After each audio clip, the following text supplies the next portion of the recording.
Hello, hello. Hier, avec Siegfried, nous avons parlé ensemble donc des 3 blocages qui empêchent les entrepreneurs de se lancer ou de créer effectivement leur business et de vraiment avancer. On a vu qu'il y avait le blocage du temps, il y avait le problème d'argent et il y avait ce gros problème d'aller en avant vers les gens, d'apprendre à communiquer, de donner leurs produits, de faire le nécessaire finalement pour développer commercialement l'entreprise.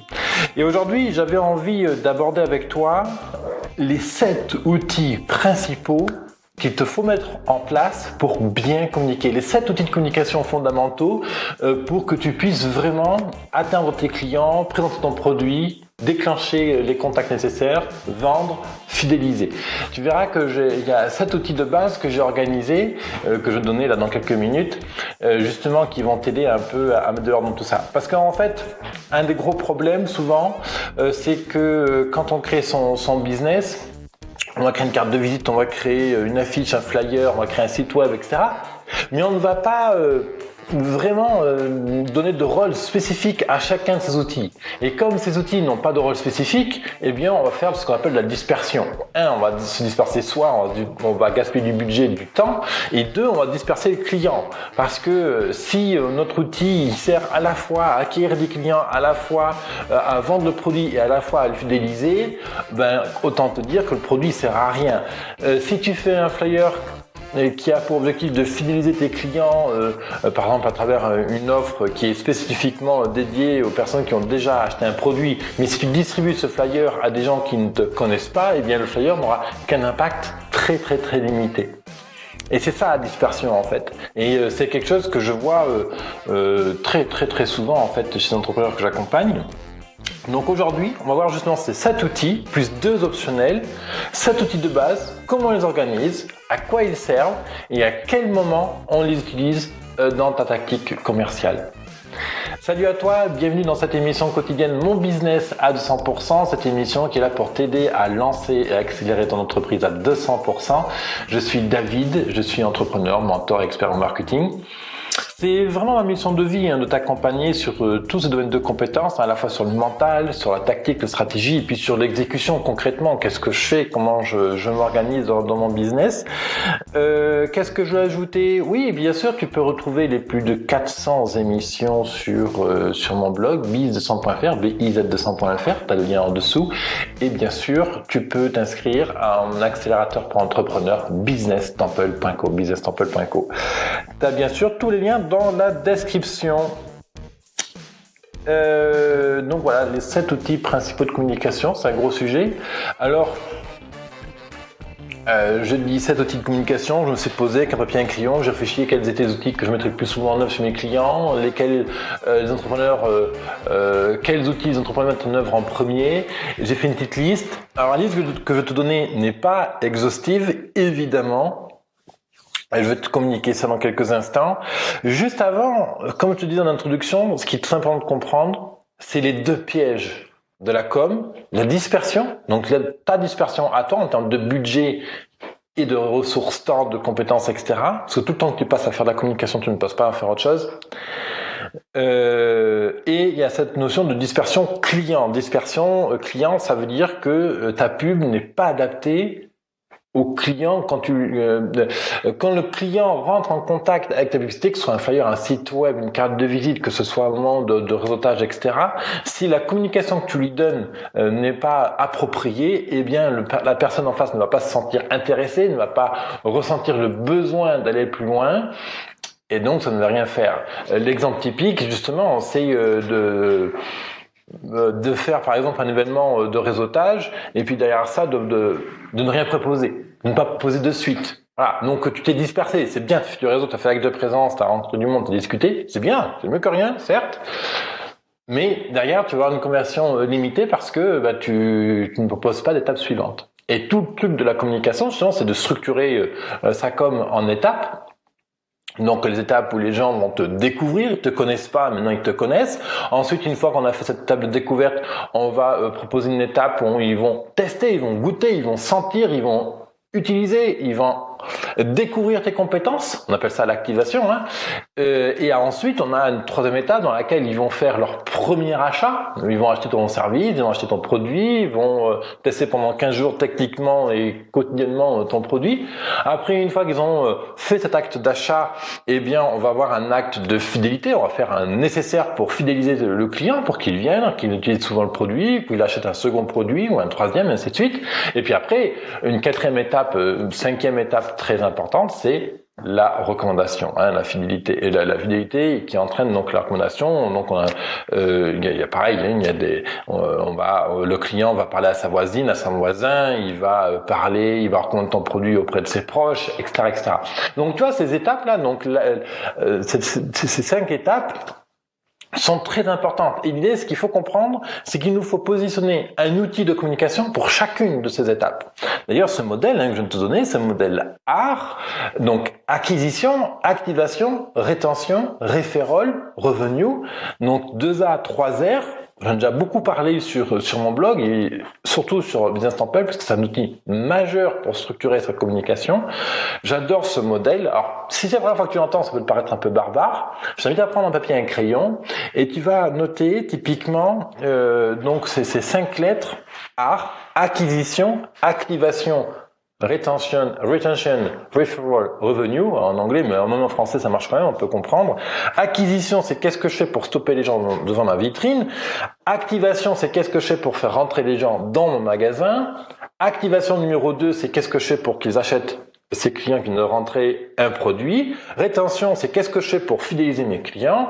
Referral, c'est qu'est-ce que je fais pour que cette personne qui achète des produits chez moi et qui est fidèle me recommande auprès de son entourage. Le dernier R, c'est revenu, mais on l'oublie pour cette vidéo.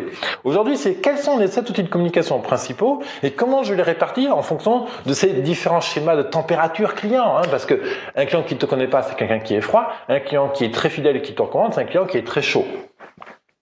Donc l'idée, c'est que je vais te donner là une liste d'outils de com que je vais t'inviter à noter sur un papier et ensuite on va les répartir en fonction du modèle ARE. Donc en vrac, tu as typiquement un site web de 4 pages, une page donc options, produits, à propos et guide. Mais ça sera l'objet d'une prochaine vidéo où je vais te décrire comment construire ton site web. Ensuite, une carte de visite. On va avoir comme troisième outil les réseaux sociaux, Facebook, Instagram, YouTube, comme réseaux principaux. Après, tu peux en avoir d'autres. LinkedIn. Cinquième outil de communication, le réseau. Alors, c'est pas un outil de communication en soi avec physique, mais j'estime que ça fait partie d'une tactique de communication. Sixième outil, un flyer promotionnel qui renvoie vers ton site web parce que par exemple, tu as créé un guide ou un guide de découverte ou tu as mis un ensemble de vidéos de présentation ou un flyer promotionnel qui envoie vers l'achat ou la commande de ton offre, que ce soit par téléphone, par email, que ce soit sur ton site web, peu importe le moyen, mais c'est un flyer promotionnel qui envoie vers la découverte de tes compétences. Et puis, c'est un outil que j'ai listé, un flyer de satisfaction, de mesure de satisfaction. On va voir comment il fonctionne dans quelques instants. Et en option, tu peux imaginer donc un blog en ligne et un book. Le book, ça dépend du métier que tu fais. Il y a beaucoup de métiers comme designer, tout ce qui va être de la pâtisserie, tout ce qui peut être, en vrai, tous les métiers artistiques où là, un book, effectivement, va être requis dans des conditions de démonstration. Voilà, bon. Donc site web, carte de visite, Facebook, Instagram, YouTube, LinkedIn, réseau, un flyer promotion vers tes compétences, un flyer de satisfaction.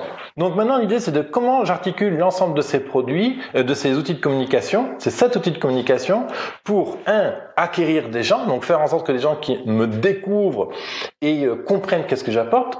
2, des outils de communication pour les activer, c'est-à-dire pour qu'ils disent ah ouais, ce type-là, il peut m'aider. Cette nana-là peut m'aider dans mon taf. Activation niveau numéro 2. Ah, tiens, on va acheter le produit, on va l'essayer. Je vais commander ce produit. Je vais faire appel à cette personne-là pour ses services.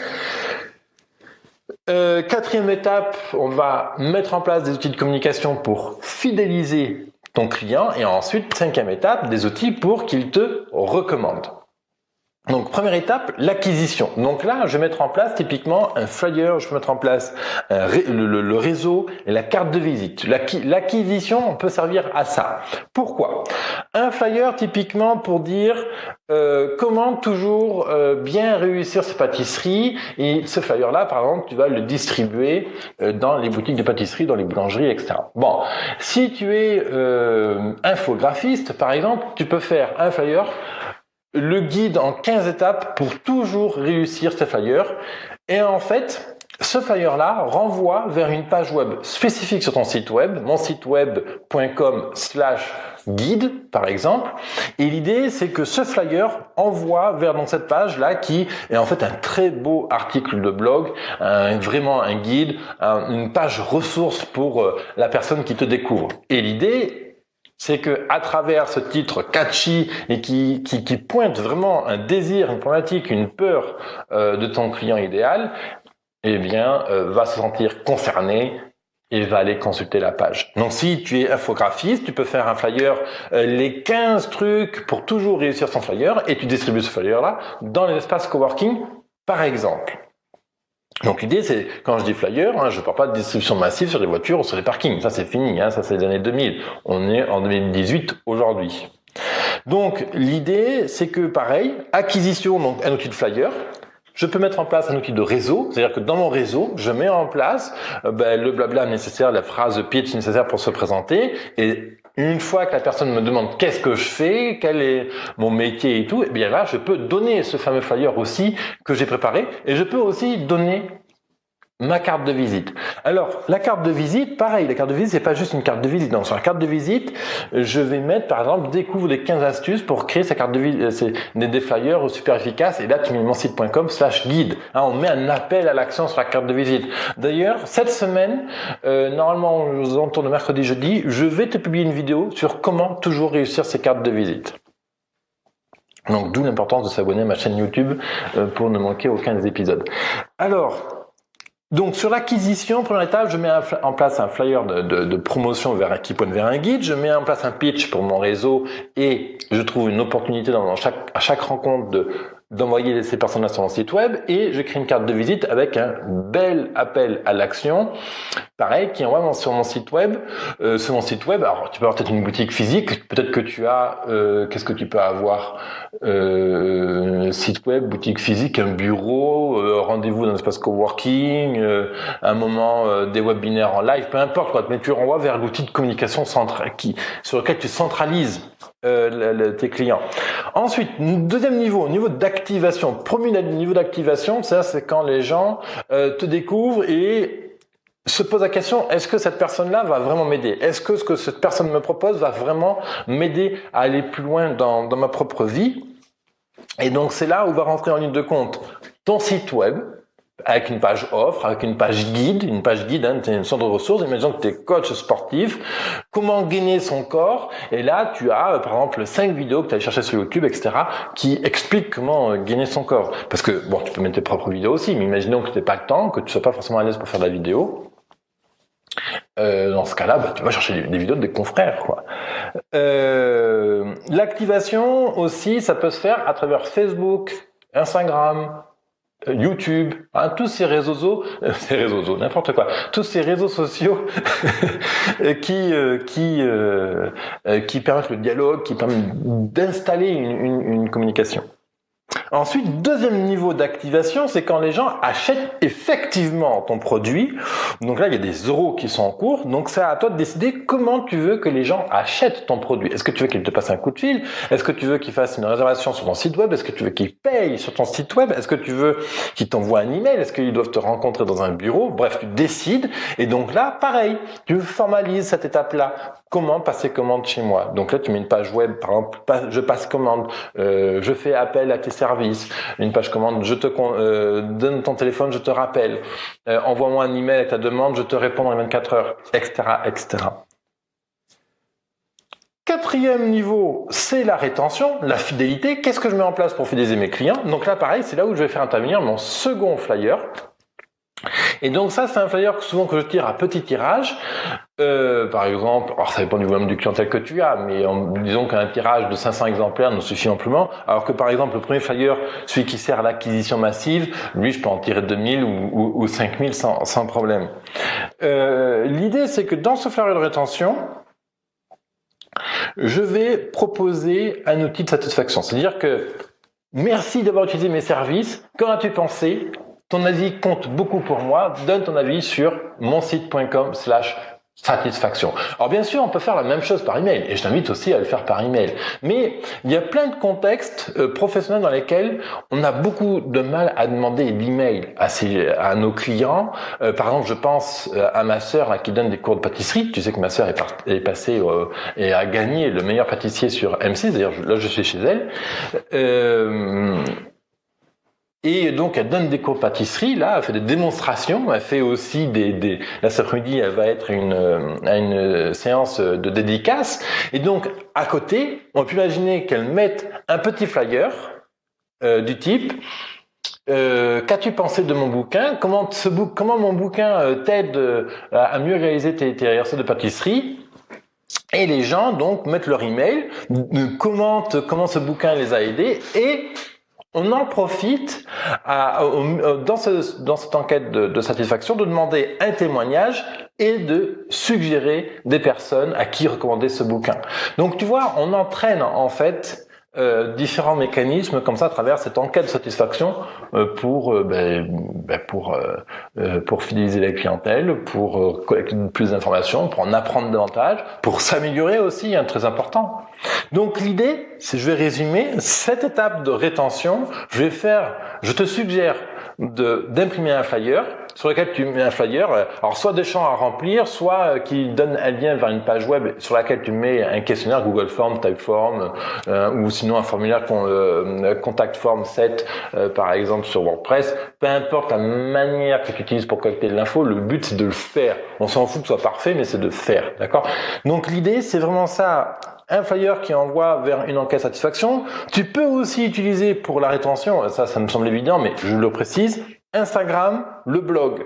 Instagram, Facebook, YouTube, le blog, tous ces outils sur lesquels on va publier de la ressource régulièrement et sur lesquels les gens, bien sûr, vont se connecter pour voir les dernières nouveautés, etc. Alors, ça, c'est en fonction du temps que tu as, du temps que tu veux y consacrer, et ça dépend aussi de ce que tu aimes faire. C'est très important de se poser la question, est-ce que j'ai envie de faire un blog? Est-ce que j'ai envie de poster souvent sur Facebook ou pas? Et en fonction de ça, tu vas ajuster. Dernière étape, bien sûr, c'est le referral. Alors, je t'ai déjà un peu vendu la mèche. Un flyer de satisfaction ou une enquête de satisfaction est un très très bon prétexte pour collecter ce que pense réellement ton client de tes services, pour lui demander un témoignage et pour lui suggérer de la recommandation. C'est-à-dire, à qui penses-tu que si tu devais choisir un ami parmi les tiens, à qui offrir ce livre, qui serait-ce? Et là, l'idée, c'est que le type il met l'email et paf, cet ami-là reçoit ton livre, par exemple, gratuitement. Donc là, il y a plein de trucs comme ça à faire pour cette section, pour engager comme ça le referral, le fait que les gens te recommandent. Pareil, je vais dédier une émission à cet aspect de satisfaction et de referral, pour te donner d'autres clés encore sur ce fantastique levier pour trouver des clients. Souvent, on pense que trouver des clients, c'est faire plus de com, aller chercher plus de clients nouveaux, etc.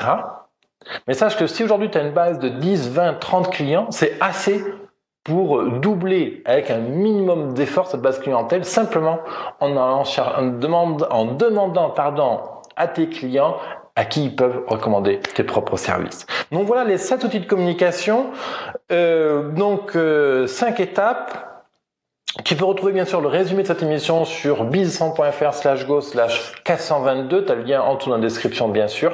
L'idée c'est de structurer ta communication avec ces 7 outils de base pour vraiment structurer ta communication et surtout, rappelle-toi, pour éviter la dispersion. C'est le premier risque qu'il y a, c'est de faire plein d'outils de communication et finalement qui ne servent pas à grand chose parce que ils se court-circuitent entre eux. On a un outil pour l'acquisition, un outil pour intéresser les gens, un outil pour faire en sorte qu'ils achètent, un outil pour les fidéliser et un outil pour la recommandation. Ni plus, ni moins. Alright?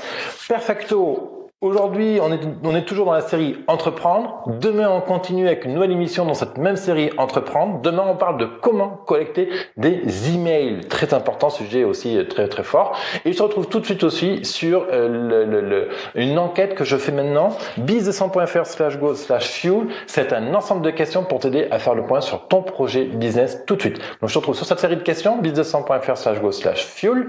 Et puis demain, pour une prochaine émission, mon business à 100%. Bye bye.